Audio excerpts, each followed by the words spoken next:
So I used to live in this really small apartment. It was my first one in New York. And like when I say small, the only place the bed could fit was right against the wall, which made making the bed such a pain in the butt because I was essentially having to like jam the tops of my toes on the side to get the fitted sheet down. I don't miss it. But now that I like am an adult, my bed is in the middle of the room so I can make it like a normal human being.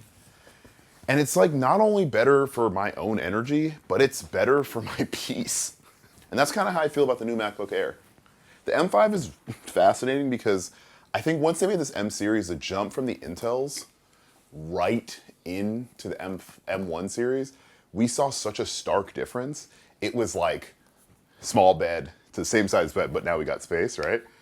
But now we're getting M1, M2, we're getting a new one each year. Sometimes the incremental change can seem lackluster. But isn't that kind of the point of tech, right? When things work so well that I can take this with me, not bring my MacBook Pro, and edit a ton of photos on the road? Come on, right? So my advice as always is, if your MacBook is trifling, get the newest one. But if it's going well, especially if you have an M series, let it ride. The number one thing I would say that really stands out for this is the battery life.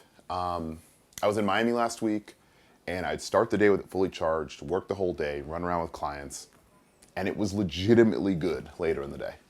So that's me watching videos, giving notes, that's me working on treatments, that's me editing photos, all of it. I think when we hear things like all-day battery life, we think, oh, whatever. But the opportunity for us to have something that sustainably manages battery is amazing. Yeah, the color's cool. Yes, if you have an M2 or M3, I probably wouldn't change. But this thing is rad, bro.